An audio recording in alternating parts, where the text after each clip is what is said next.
Okay? And we can fill that with water and test the model. Okay?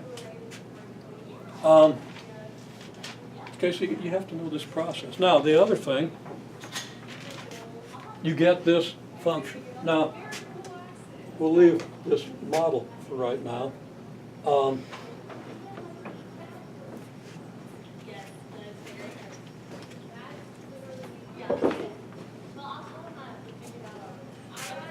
Let's say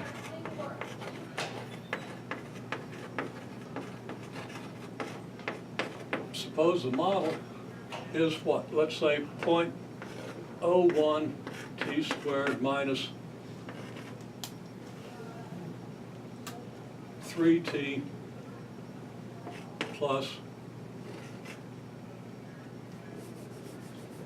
I'll say plus 200, what the heck. Okay? In other words, 0.01 is what we get out of our, for A when we solve the equations. 3 is what we get for, -3 is what we get for B, and 200 is what we get for C. So now our model is this. Okay, can you graph that function?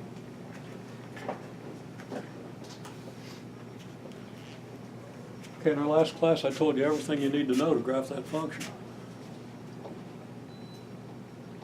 Well, let's see if I can drag it out of you. What's the first thing you're going to do if you want to get the graph of this function? The answer is not make a table and plug in a bunch of points. You have no idea even where this graph is. So you don't know what points to plug into. Okay? And you really want the part of the graph that comes down and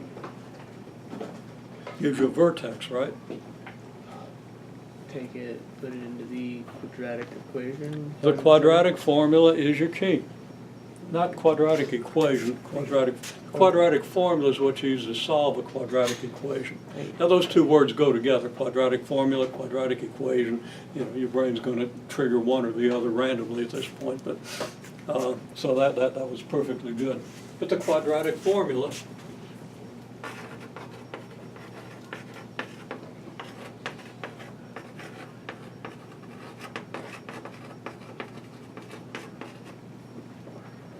okay, now I was going to give you a quiz this week, but we're short today and we were out last time.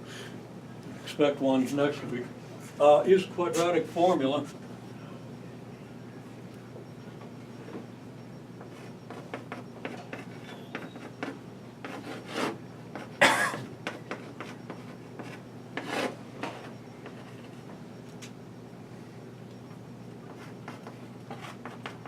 To find what?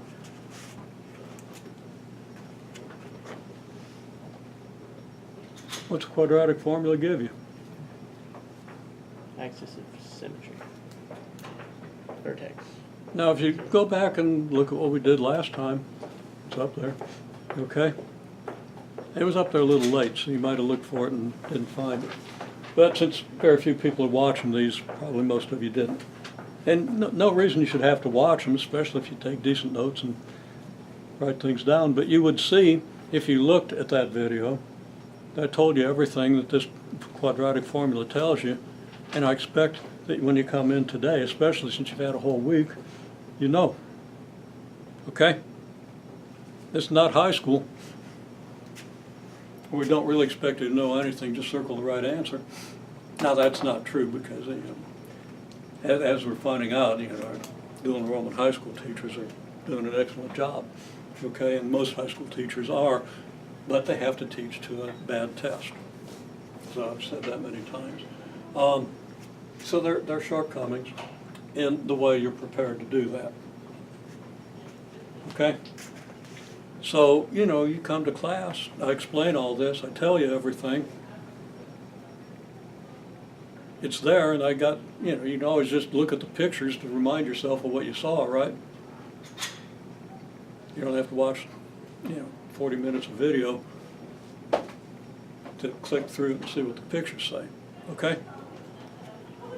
And I would have expected you, and I do expect you to get in the habit of being able to do such things, to know that this tells you, if you plug in the values of A, B, and C, which are A, B, C, plug it in here, it tells you where the zeros are. If you get a negative under the radical, it tells you that there aren't any zeros. And of course the zeros are the places where y of t equals 0, which is where the graph will hit the x-axis. Okay? You can pretty quickly see that if you square 3, you get 9. Of course, you don't worry about the negative when you're squaring. If you multiply 4 times 0.01 times 200, looks like you're going to get 8. So you're going to get 9 minus 8 here. That's going to be 1.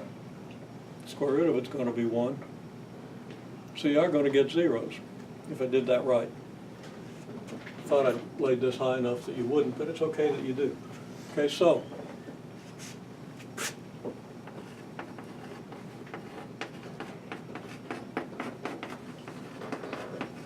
you find the zeros if they exist.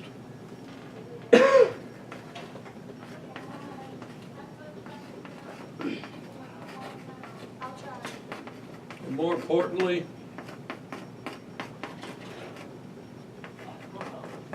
the axis of symmetry, which I've already told you a couple of times, but this is a little harder to grasp, so I don't necessarily expect you would have this.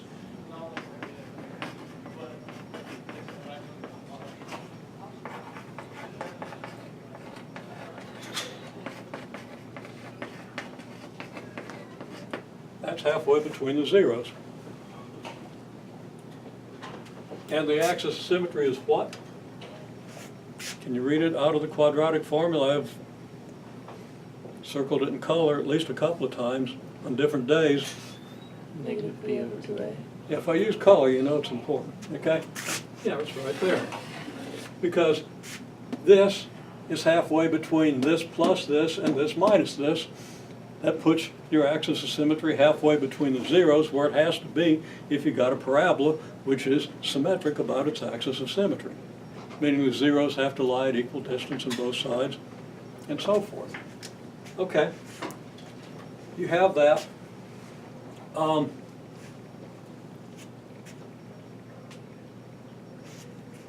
So the axis of symmetry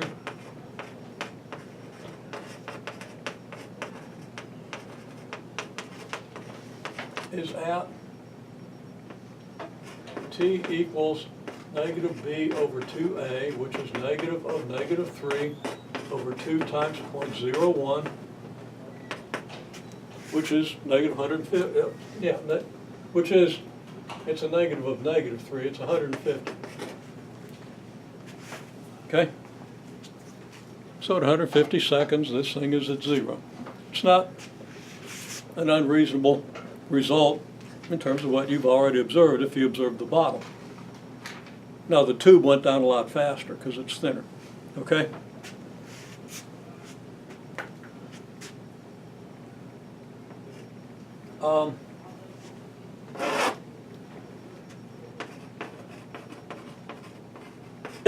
You get the zeros, negative 3 plus or minus the square root of negative 3 squared minus 4 times 0.01 times 200 over 2 times 0.01. That comes out 3 plus or minus 1 over 0.02.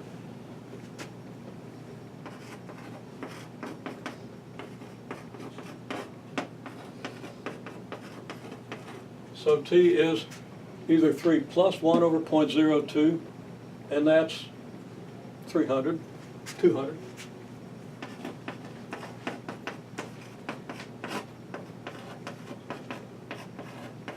And that's got to be equal distance, and the other side of the axis of symmetry is 100, and it is. You get 2 over 0.02, that's 100. Okay?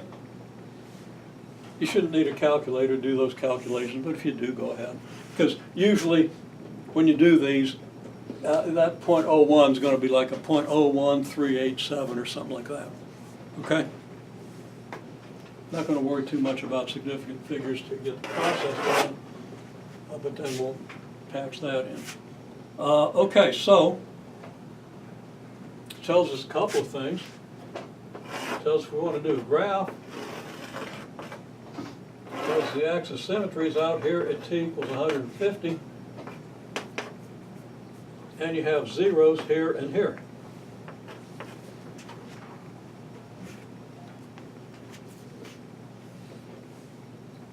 What else do we know? Well, one thing we know is if t equals 0, what's y?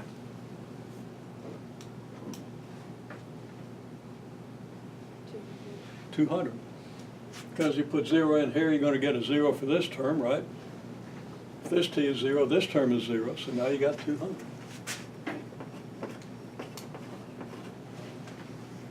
So now we've got a pretty good idea what our graph looks like, but you know what we really want to know is where the vertex is. You know, we know our graph is probably going to look something like this. How are we going to find the coordinates of the vertex?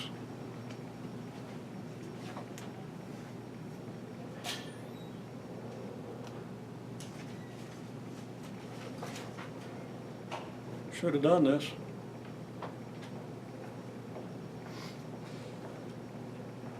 We did it last time. People were kind of able to tell me in class. Did you lose it between class and homework and today? Or you just don't want, everybody knows and they're just playing a cruel joke on me, pretending they don't? Okay?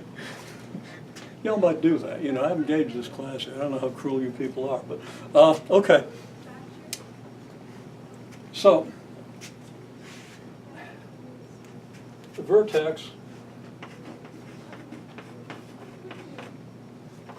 is on the axis of symmetry.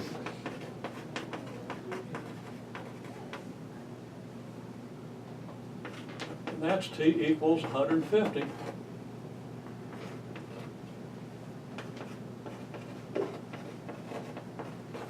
So the y-coordinate of the vertex is y of 150. I'm not going to write out all the arithmetic. You can plug 150 into this function. Okay? You're going to get 225 here, and 200 makes 425, but you're going to subtract 450, it's going to be negative 25.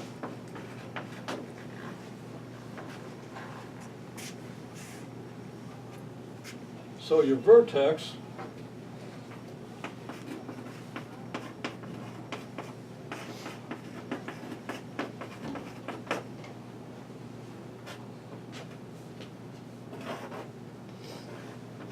is 150 negative 25. And then this is associated with taking your basic parabola, vertically stretching it by factor 0.01, which is the hardest part to understand, but not that hard if you follow everything. Then you shift it over 150 units this way and down 25 units. That's how you relate this graph to the basic function. And you find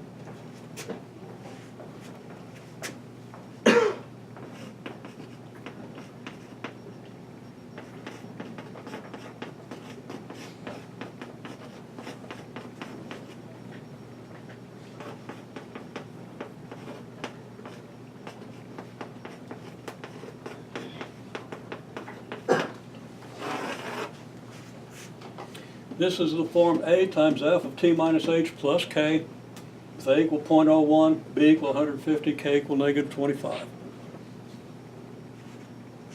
That means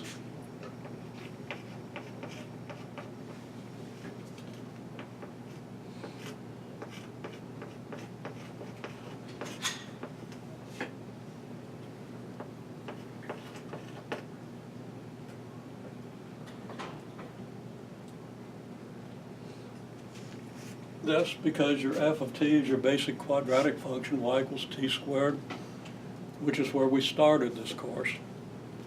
Okay? Now I think what I told you on the assignment was that when you come in today,